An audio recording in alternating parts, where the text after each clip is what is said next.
as a parent, you don't have to wonder, could this product have high levels of arsenic? Could it have high levels of whatever? With Little Spoon, we give you the peace of mind to know that every product that we sell, if we're shipping it to you, it's conforming to the standards that we've promised.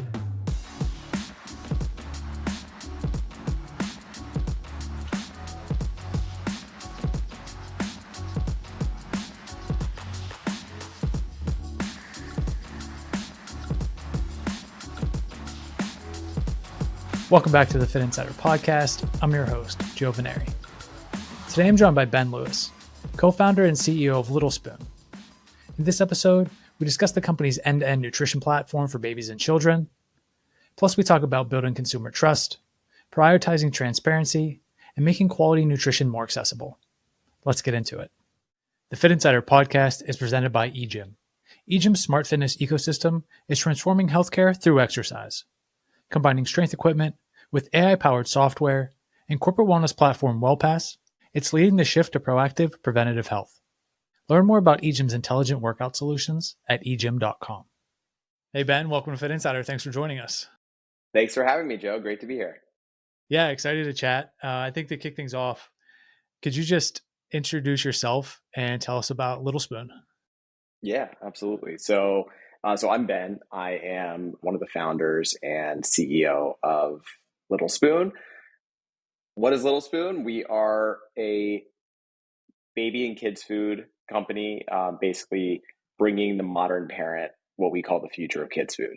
Really designed to be an end-to-end platform and support system to this quote unquote modern parent in their entire food or nutrition journey. The idea is you come to littlespoon.com, you tell us a little bit about your kid, and let us do the rest. I mean, we're there to support you in kind of whatever the needs are along that journey. Again, through each of these different eating stages, as well as both, kind of for meals as well as other needs and occasions along the way. Yeah, it's awesome and much needed. Just in terms of context, how long have you guys been around? Like, if whatever you metric or that you would say, like, hey, this is how big the company is, or this is kind of like the current state to give people a sense.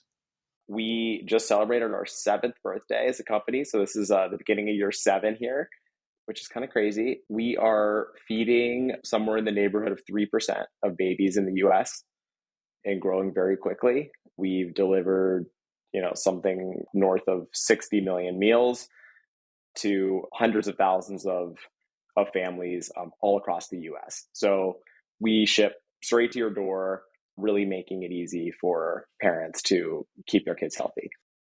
As we were thinking about, family planning and having kids, and obviously living a healthy lifestyle is important to me. And so as I started thinking about it, I'm just like, what do parents do? Like, everything you look at is sugar this and process that, and all types of additives, and it's very much in the news now, like, Yes. artificial colors and sweetener. It's like huge problem. And for the longest time, well, I guess at one point we actually just ate real food, and so it wasn't as much of a problem. But then call it over the last 20 years, it just became like, how much stuff can we put in food to make it last longer, shelf stable, all that. How do you even start like attacking that problem, which is like a very obvious problem, but there's, until the last 7 to 10 years, like really nothing in market that says like, hey, we're going to change this. Totally agree. Yeah.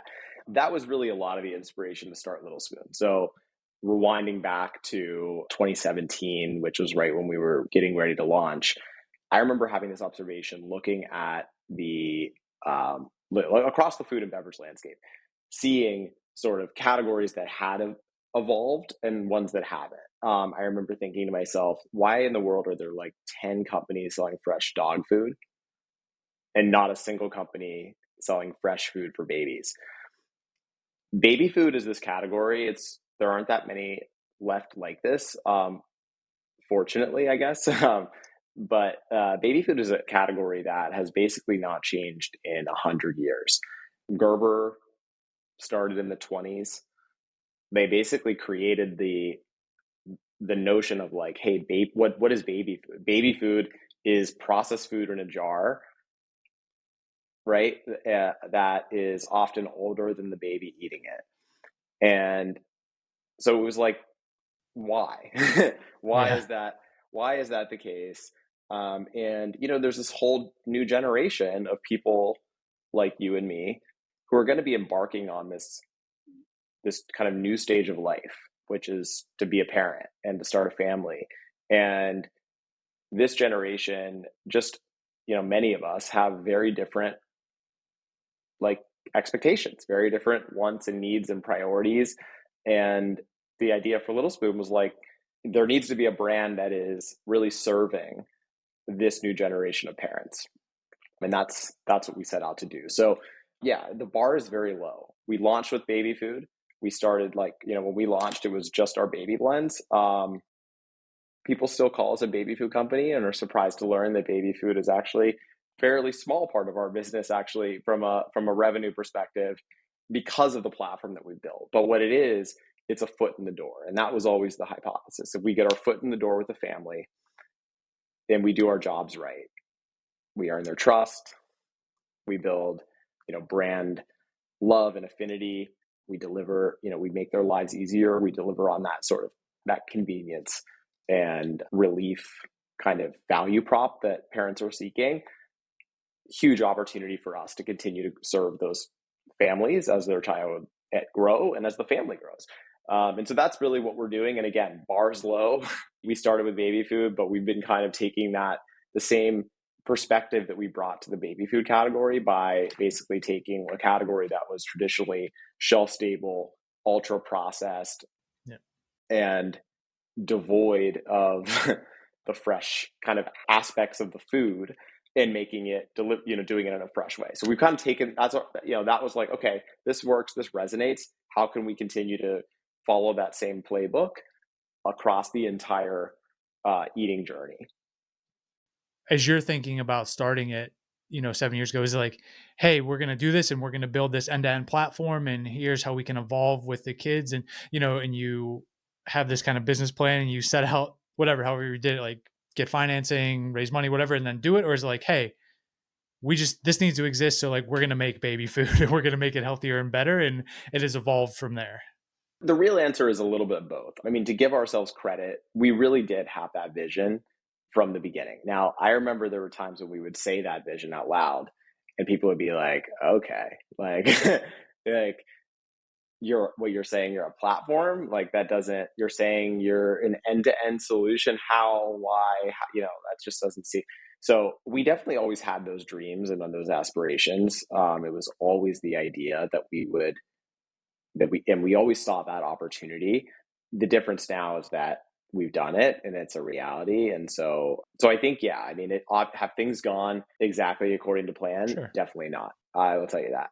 There's ups, there's downs, there's tons of learnings along the way, but it's been a great journey. And what I would say, like I'm sort of answering a question you didn't exactly ask, but the thing I think I'm most proud of that we've done that has enabled our growth is really just listening to our customers very carefully, putting our customers at the center of all of our decision making. And just like once we had these folks who were, who had come to us for at the baby stage, like they're graduating out, they're not Little Spoon customers anymore, but that doesn't mean they don't have other needs. So really listening, understanding where those pain points are has been a big part of how we've grown. Like, it's not that we have all the ideas. In fact, we're just really good at asking the questions and listening and coming up with solutions to those problems. I hadn't really thought about it the way that you described it. Like, hey, this category, it's obvious hearing you talk about it, but like, hey, Gerber made this thing and they kind of said, this is baby food. And everybody was like, cool, this is baby food.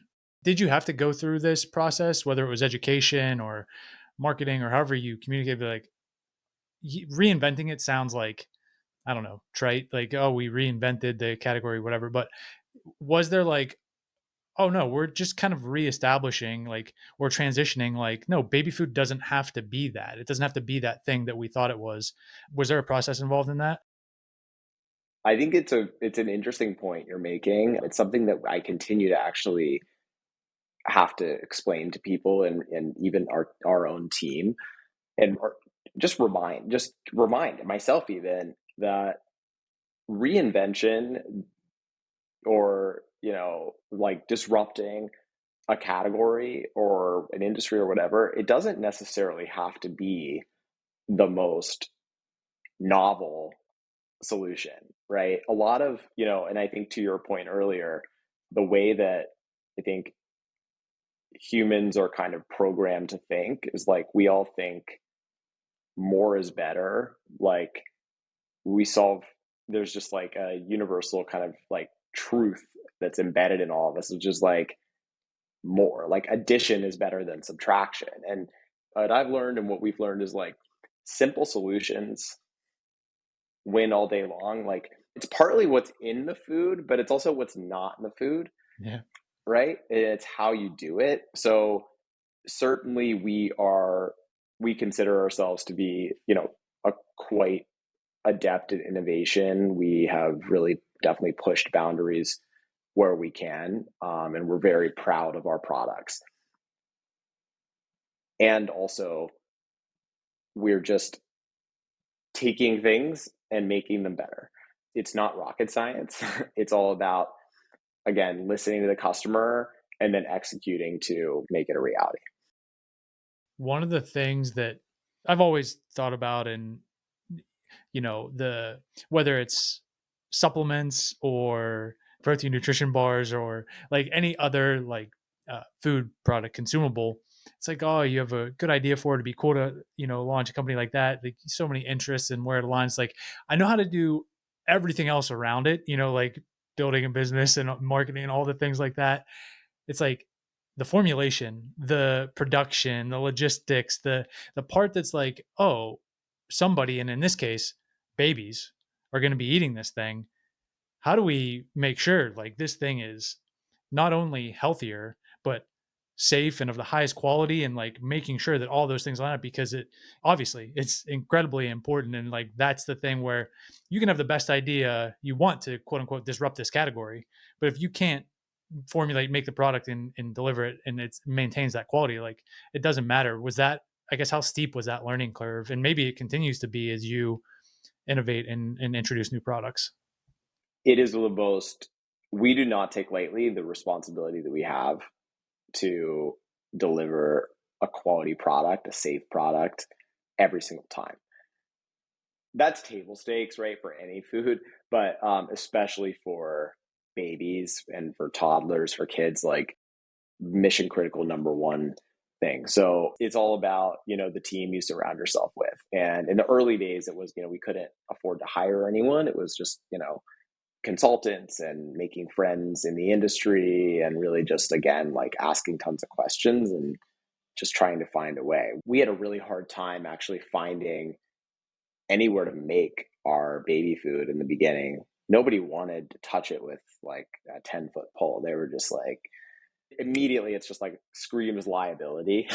And so it took a lot of work on our part to be able to ensure that we were doing it in a way that was of the highest quality and safe every time. Again, every single time. It's not like 99% is not good enough. It's 100%, right? And yeah, it's something we've taken very, very seriously from the early days all the way to now. I mean, I'll give you an example. You may be familiar with this personally, even as a consumer, especially now with your 4.5-month-old baby. But the bar is low in terms of the nutrition and so forth.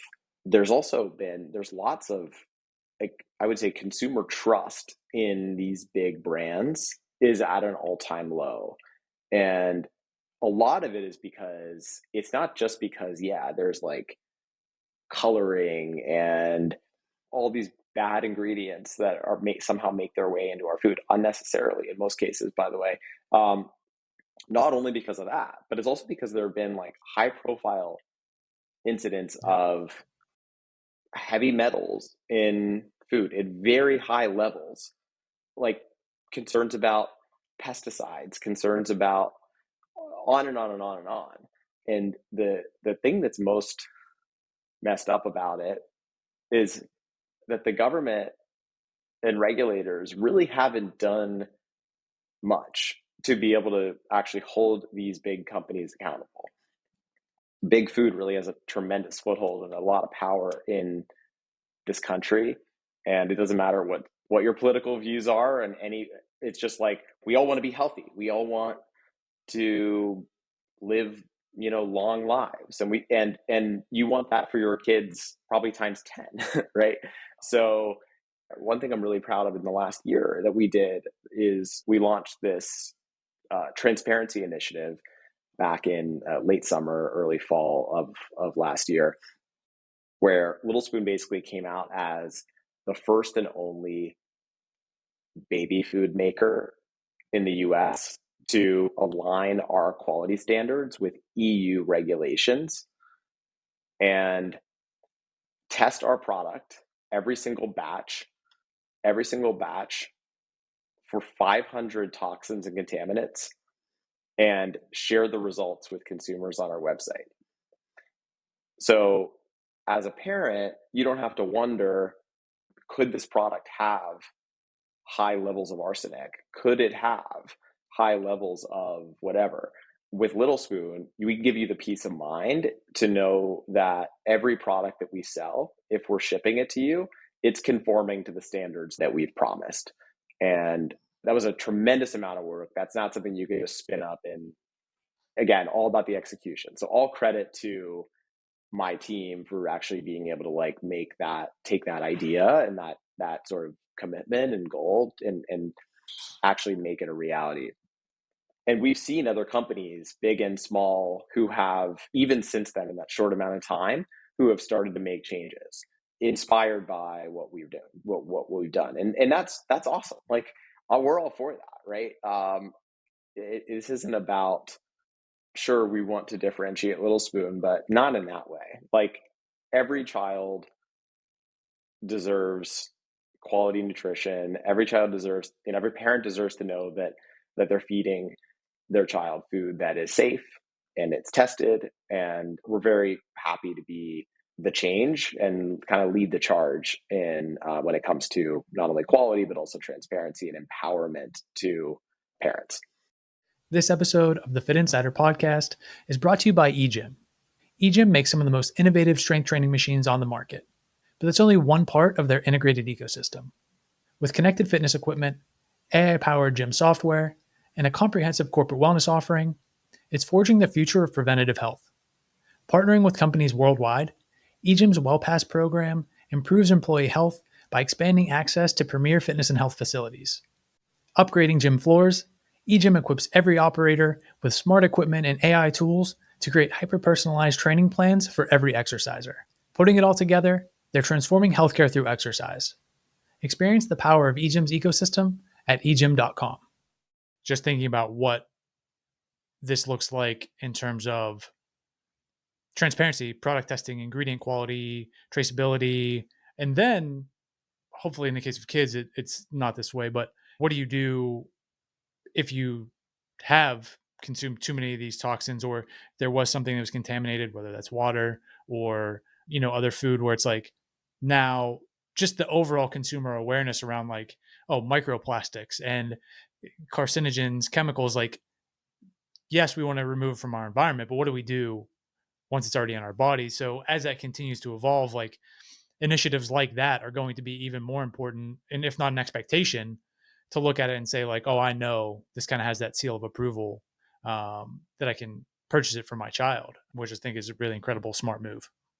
This wasn't a marketing campaign. This is a commitment. This is an initiative, and it's something that we're just in the early innings of. Like, there's so much misinformation out there. I mean, parents are like really don't know. There's a lot of fear mongering that happens on the internet. There's a lot of, parents feel guilty. They don't know who to turn to often for answers. And, you got brands saying, like, making claims that maybe can't be substantiated. Like, again, it's very unsurprising that trust has eroded to such a low level. We actually did a survey last summer of 2,000 American families. This is not Little Spoon customers, just Gen Pop, 2,000 American families with kids under the age of 5. And we learned a bunch of really interesting things. And I don't remember all the stats off the top of my head, but the one that really stands out was only 9% said that they have a high degree of trust in baby food companies. Tells you everything you need to know. Trust it. Yeah, it's crazy. And so, we're just trying to raise the bar. We're trying to do better, and there's still more work to be done, but it's definitely something that we are committed to. When it comes to things like, obviously there's incumbents, there's also slowly but surely more and more companies that are quote unquote trying to disrupt this space as well. When you think about differentiating, not just on quality and some of the things that we already talked about, but in terms of like distribution or marketing or you name it, like what is working? How are you doing that? Like, how do you just think about continuing to evolve from like that operational side as well? I would not underestimate the power of a good brand. And I think Warren Buffett said this, so I'll give credit to him, not me, that brand is a moat. It really is. There's a tremendous amount of value in creating a brand that consumers know and love and trust. We definitely are, out of those three, love and trust, we way outperform in terms of knowing us. Many do, but many don't. Most don't. Most parents don't know that Little Spoon exists. So there's still a lot more work to be done in terms of, education, in terms of awareness. We want to be top of mind whenever someone like you is, or anyone really for that matter, across the US is ready for, to enter, is entering this life stage and ready to make these very important decisions, because what you feed your child, how you nourish your child it's a sacred decision. That's a highly considered purchase. It's not like you're just, buying a bottle of kombucha at the grocery store. Like, this is a serious decision. So we want to make sure that we're there, we're top of mind, we're able to, really serve that, growing, hopefully, growing community of parents. So I would say it's brand, it's the breadth of our assortment is something that really sets us apart. We certainly have competitors out there that are, big incumbents, smaller emerging brands, kind of everywhere in between. Where we sit, which is unique, and there's really not another business like Little Spoon. We have this direct relationship with our customers because we've built our business direct to consumer. So we have this entire platform of, we have this, not only the platform of products, but really the whole wraparound experience that we're able to offer through this one-to-one connection that we have. Whether that's the obvious things like we make it really easy for you to like text us and get, what you need to like, manage your delivery schedule very seamlessly from your phone, to literally we have a platform called Is This Normal, where you can parents can turn to it's just kind of what it sounds like, ask questions about, is it normal that blank, right? You fill in the blank. Everyone has a million of these questions.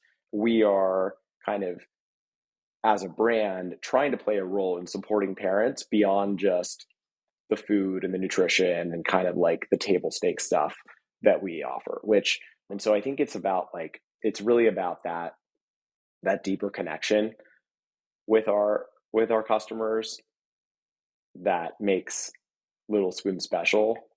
And that's something that we are just committed to doubling down on in a big way over the course of the next few years. And then I would say, lastly, I kind of alluded to this, but like I said, the breadth of our offering, competitors that we have, are competing with us like in certain segments, but not really anywhere, there's not another place that you can go, especially e-commerce. So that is literally that entire end-to-end journey of products. I mean, we have over 130 products in our portfolio, and it's growing, and there's more to come. And again, we're just like this playbook of listening to our customers, developing solutions, and really trying to, continue to be rooted in like what they want and what they need. That direct to consumer decision and maintaining that relationship, obviously, with not only the convenience, but also the data and understanding who's where and what that looks like. It's always interesting. There's, the kind of evolution of DTC has evolved, and for a whole bunch of reasons. Of course, you have companies started primarily that way or exclusively that way, and they've gone to retail. Like 7 years is not a short period of time. So it's a Yeah. conscious decision to continue to stay direct to consumer.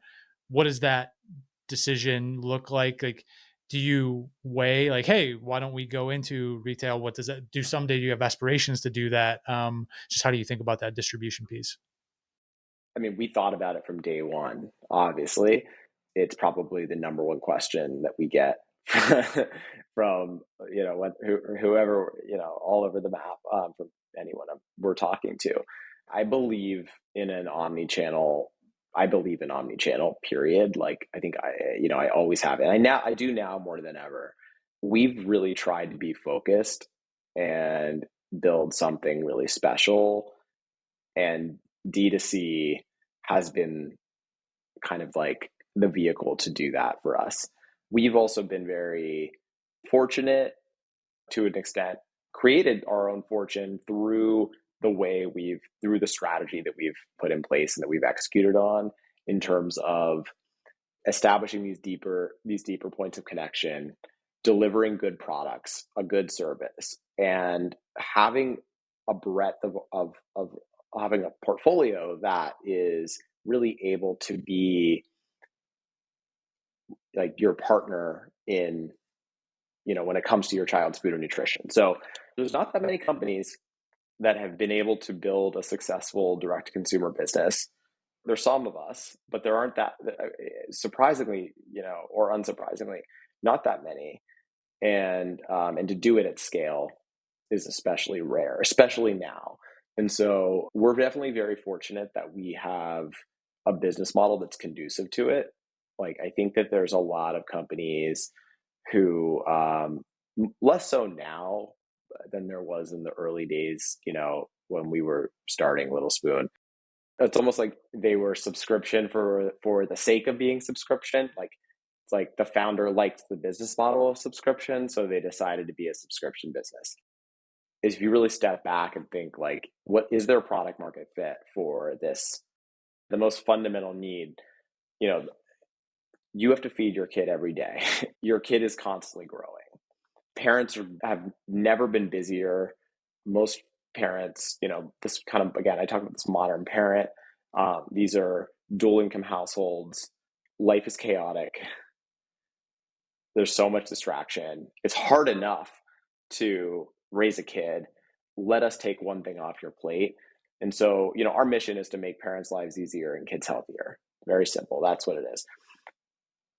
We believe that ease is a part of that, at least for our customers, not maybe for everyone, but a big part of that ease is letting us come to you, being that one-stop shop, and not having to run around the grocery store with, a kid in the shopping cart, figuring out like, I've got to go to this section to buy, the baby food, and I've got to go to the frozen aisle to buy this thing, and I've got to do. It's a lot to do, and you don't even know what you're getting. Like, what are these brands? What do they stand for? And so, for us, the direct to consumer model is a big unlock, and there's very strong fit in terms of like the business model part of it and the consumer need. That's rare, I think. Like, I really can't name very many other examples where that is true. And that, I think, is that's why we've had so much conviction around D2C from the earliest days. And we've stuck with that. But again, omni-channel, like, certainly the future. There's we get hit up by retailers on a fairly regular basis. I mean, it's taken a lot of discipline. It's been tempting, right? It has taken a lot of discipline to get to where we are. And, I think it's been all for the right reasons, but, we'll see. Never say never. As you're talking about it, like solving that very specific pain point for that modern parent, it's like, not only are you giving them the things that their child needs in terms of nourishing them, but it's like, you're just wiping away that like, oh, now I have to go to the store and find my way to that section and find that thing and like a sea of other things. Like, it's just like, no, let's just delete. Like, that's done. We're not going to do that.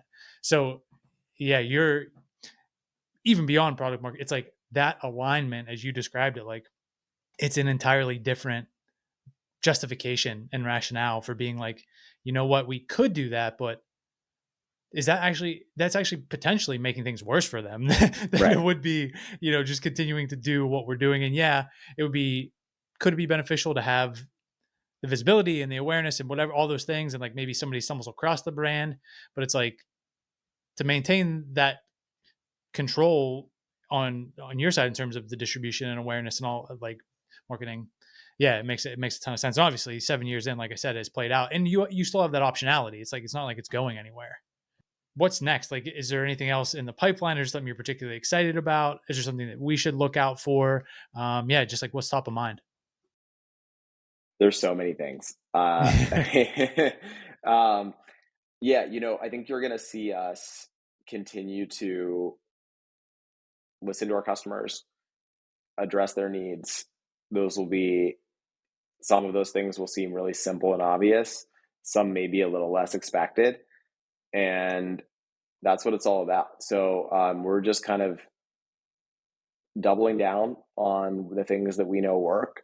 And that's really it. I mean, there's so many things, like I can't name one thing that I'm excited for. I believe that like I've never been more excited in the entire 7 years. This 2025, I believe will be bigger for us than 2024. I think 2026 will be bigger than 2025, not just in terms of, numbers. I mean, like percentage growth.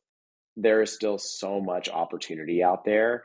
And I think that the tailwinds behind the movements that we were talking about in terms of not only just more folks entering this life stage, in terms of the demand for higher quality, cleaner, fresher, healthier options, brands that are transparent and delivering on the trust that parents deserve and expect.